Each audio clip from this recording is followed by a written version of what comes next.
Wassalatu wassalamu ala asyrafil anbiya'i wal mursalin Sayyidina Muhammadin wa ala alihi wa ashabihi ajma'in. Ini boleh. Alhamdulillah, ibu-ibu, hari ini kita sudah masuk pada hari ke berapa nih? 15. Alhamdulillah, tadi subuh kita sudah mengkhatamkan juz ke-15 dari Al-Quran. Berarti kita sudah masuk pada hari ke-15 dari bulan suci Ramadan. Artinya juga bahwa saat ini kita sudah berada pada pertengahan. Insya Allah mungkin malam nanti sebentar kita sudah penuh, ya, karena kita sudah masuk malam ke-17 dari bulan suci Ramadan. Alhamdulillah. Ibu-ibu yang saya hormati, ada hadis Nabi yang pasti kalau kita semua seaktif di masjid, maka pasti kita sudah hafal semua hadisnya. Man shoma Ramadana imanan wahtisaban ghufira lahu ma taqaddama min dzambi wa ma ta'akhkhar. Itu hadis Nabi. Man shoma Ramadana, siapa yang berpuasa di bulan Ramadan, ghufira lahu, diampuni baginya, ma taqaddama min dzambi, diampuni dosanya yang terdahulu dan dosa-dosa yang sebelumnya. Itu untuk di siang hari. Kita semua yakin bahwa kita semua, utamanya kita yang berada di bernaung dewan majelis taklim Nurul Mukminin, maka kita semua pasti sedang berpuasa, ya. Tetapi ternyata ada lanjutan hadisnya yang kadang-kadang juga kita lupakan. Wa man qoma Ramadana. Jadi ada tambahannya sebenarnya. Wa man qoma Ramadana, siapa yang mendirikan malam-malam Ramadan, qiyamul lail yang dimaksud, ya, ghufir lahu ma taqaddama min dzambi. Siapa yang mendirikan malam-malam Ramadan, maka diampun dosanya. Menjadi pertanyaan kita, alhamdulillah kita semua sudah mendirikan Ramadan, berpuasa pada siang hari. Sekarang yang menyangkut kepada malam hari. Yang malam hari itu ibadah-ibadah apa saja yang banyak kita laksanakan di malam hari. Ya. Malam hari itu ibadah malam tentu saja mulai dari mulai salat maghrib kan malam, ya. Itu sudah masuk ibadah malam. Apalagi salat isya, apalagi salat witir, apalagi ya sholat tahajud. Sholat itu dilaksanakan di malam hari, ya. Sekarang namanya qiyamul lail, ya. Qiyamul lail, isya, tahajud, witir, semua qiyamul lail malam hari. Tetapi semua sholat ini itu semua bisa dikerjakan pada malam Ramadan dan sisa juga di luar Ramadan, karena sholat maghrib bisa malam, tapi itu kewajiban. Tahajud boleh nggak kita? Boleh kita sholat witir di luar Ramadan? Boleh. Tapi taraweh, ya, taraweh, adakah taraweh di luar Ramadan? Tidak ada. Berarti ini spesial khusus hanya untuk ada di bulan Ramadan. Maka inilah yang kita maksud untuk kita dirikan bersama, ya. Sebab banyak di antara kita kadang-kadang juga melupakan yang namanya taraweh. Kenapa? Karena yang ada di kita apa? Sunnah. Di apa sih tidak bikin taraweh lah? Kasunnah sih. Di ke mall saja. Ya, ke mall. Ya, apalagi kalau malam-malam 10 terakhir nih. Masjid semakin ke depan. Ya, masjid semakin ke depan. Artinya saf-saf sudah semakin maju. Kenapa? Iya, karena ini fokus kita sudah berpindah nih. Sudah ada nih Antara kue dan baju. Ya, itulah. Sudah. Jadi ini fokus perhatian sudah terbagi.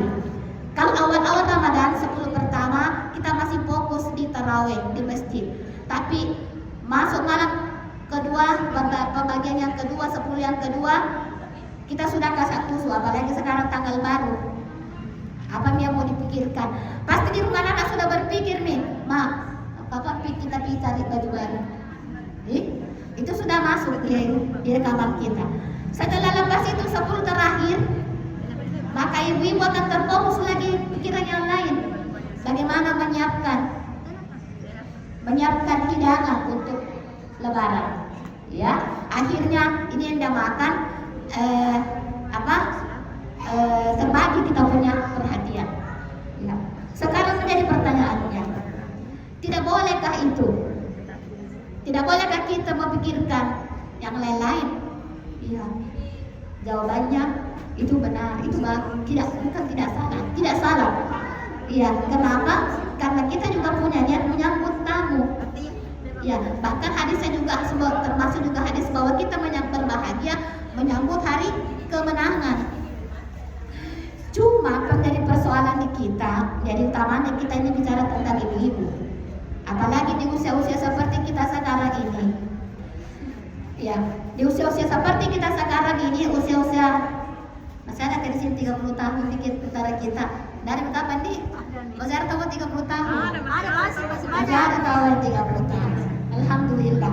Tapi kalau 50 tahun ke atas nih, ya 50 tahun ke atas nih, mana-mana makin mau melaksanakan tarawih, mana-mana makin mau bertahajud, mana-mana makin mau memasak, mana-mana makin mau belikan ke mall, belanja, itu semua tinggal angan-angan. Oh, ketika anak-anak sudah bertanya, "Mak, kapan kita ke mall?" "Oh ya, hari Minggu kita jalan ke mall, antar kau pergi beli baju." Tapi pulang dari mall sakit tulang-tulang kaki. Ya, kenapa? Karena memang usianya. Kita ini sudah usia, istilahnya saya punya mama, dia bilang, tinggal nawa-nawa itu dan tidak bisa bekerja semua. Iya, tidak bisa dikerja semua itu. Ya, iya nak sebentar, pokoknya mama yang ada dulu. Kontakku sebentar. Sebentar. Itu tinggal di nawa-nawa. Iya. Maksud hati mau melaksanakan itu semua, tapi yakin tidak bisa lagi karena tenaga kita sudah bukan lagi tenaga seperti dulu lagi. Bukan lagi tenaga yang 17 tahun 20 tahun, enggak. Tenaga sudah semakin menurun. Iya, karena tenaga sudah makin menurun, maka kita juga harus pintar-pintar mempertimbangkan mana yang sunat, mana yang wajib. Artinya apa? Tinggal ya, karena ini tadi pertimbangannya, tarawih. Kalau pergi di mall sebentar, nanti tidak bisa dipikir tarawih. Kamu balik sendiri nak pergi beli baju. Atau bagaimana caranya supaya beli baju lebaran online misalnya, supaya tidak terlalu menguras tenaga kita. Karena bagaimanapun juga kita mau paksa kita punya tenaga, tidak bisa ibu. Ya, tidak bisa. Jadi mari mempertimbangkan untuk kesehatan kita dan untuk ibadah kita selanjutnya. Iya. Bikin kue. Iya. Kita bikin kue mulai berapa kilo dibikin? 100. Berapa itu? Iya, beda kalau penjual ya Bucia. Beda kalau Bucia yang penjual. Kita ini bukan di penjual. Bukan di penjual, bikin kue 5 kilo dibikin kue paling ini bulan tunggal. 1 kilo ya gampang. Kenapa? Karena tidak mampu lagi di tenaga. Iya. Akhirnya jadi kue tak tertinggal tarawihnya. Itu yang biasa. Itu biasa terjadi. Makanya sabda ibu-ibu semakin ke depan. Karena sudah terbagi kita punya perhatian. Maka saya sampaikan kepada kita semua ibu-ibu, boleh memikirkan yang lain, tapi tetap juga memikirkan yang mana yang dinamakan sebagai qiyamul lail. Qiyamul lail itu khusus untuk tarawih. Kalau tidak bisa kita tarawih secara berjamaah, maka upayakanlah tarawih di rumah. Ya, jangan tinggalkan. Tambah malas. Iya, bagaimanapun keadaannya. Nah, itu saja kalau tambah malas sih kalau di rumah karena tidak ada lagi semangat. Iya. Ya, Bu. Jadi kita artinya begini, manfaatkan selagi masih bisa berdiri. Manfaatkan tenaga tak selagi masih bisa berdiri, masih bisa berjalan. Beda lah kalau sudah tidak bisa makin lagi berjalan. Karena kalau tidak mampu makin lagi ke masjid, itu lagi namanya tinggal angan-angan. Iya, tinggal angan-angan. Ini nawa-nawai mami mau pergi sembahyang, tapi tidak mau dikulek jampah, apa boleh buat. Tapi selagi masih ada kekuatan, maka mari melaksanakan. Ya, kenapa? Karena itu tadi hadisnya, ternyata hadisnya bersambung. Bukan cuma man shoma ramadana, tetapi ada sambungannya, man qoma ramadana. Siapa yang mendirikan malam-malam Ramadan. Dan mendirikan malam-malam Ramadan itu sholat yang ada hanya ada sholat tarawih. Iya. Jangan bilang, di Mekah tuh tarawih tinggal 10 rakaat nih. Dulu memang 20 rakaat tarawih, tapi sekarang sudah ada yang sudah dikurangi rakaatnya. Memang dikurangi rakaatnya 10 rakaat, tapi berdirinya lama. Iya, panjang bacaan apa risikulan untuk berdiri. Kita alhamdulillah, kita alhamdulillah sudah. Iya. Apalagi yang perlu ditambahkan? Salah zakat. Zakat fitrah. Ada lagi yang perlu kita bicarakan. Jadi sholatnya diperbaiki. Yang kedua apa? Mengisi kekosongan dengan memperbanyak membaca Al-Quran. Iya. Bagaimana tadarusnya Ibu? Lancar? Iya, alhamdulillah sedikit. Alhamdulillah. Berarti ada yang tidak alhamdulillah ini. Bagaimana tadarusnya Ibu? Alhamdulillah. Alhamdulillah lancar. Lancar. Iya. Saya perhatikan postingannya itu memang tidak datang kabar tulis. Saya perhatikan postingan, wah luar biasa. Alhamdulillah. Iya. Biar tidak bisa ke dalam mana bosi. Ya. Mana bosi. Alhamdulillah Bu ya. Iya. Soal mengaji bersama itu sebagai sebagai pemicu semangat, motivasi bagi kita mengaji bersama. Karena kalau sampai di rumah, yakin ke ibu-ibu kita sudah tewas, teler lagi, ya. Tapi ya tetap tadi lihat tetapi juga namanya bagaimana caranya kita bisa mengaji. Apalagi yang perlu diperbaiki, sedekah ya Bu ya. Kemarin ada postingan banyak kericuhan terjadi. Ada postingan ya. Karena sekarang itu Ustaz kan nggak gratis. Iya. Tolong. Mungkin yang ikut atau yang tidak ikut bisa mengisi. Iya. Saya mau sampaikan bahwa kalau kita Ramadan, di bulan Ramadan itu operasional Ramadan luar biasa. Ibu ya, Bapak Ibu semua kita ada di sini. Kalau di Al-Markas itu operasional Ramadan itu sampai 1,5 M operasional Ramadannya. Karena banyak kegiatan di Al-Markas. Ada simaan kalau asar. Ada juga simaan kalau subuh. Ada ceramah.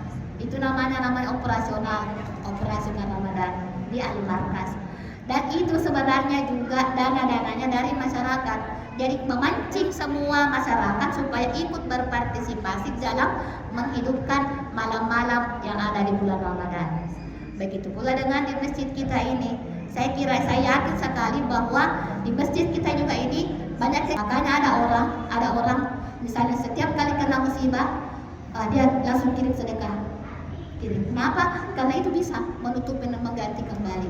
Berniat contoh, mungkin saja sudah ditetapkan oleh Allah, sudah tercatat bahwa ini nanti kalau pulangin misalnya ada kecelakaan misalnya, tapi karena ada sedekah kita maka bisa saja itu tertutupi, karena tadi tertutupi terselamatkan dengan adanya sedekah kita. Maka jangan suka-suka untuk bersedekah. Makanya itu kemarin ada postingan bahwa ada yang pernah barangkali melihat postingan dari Menteri Agama, itu ternyata dia memotong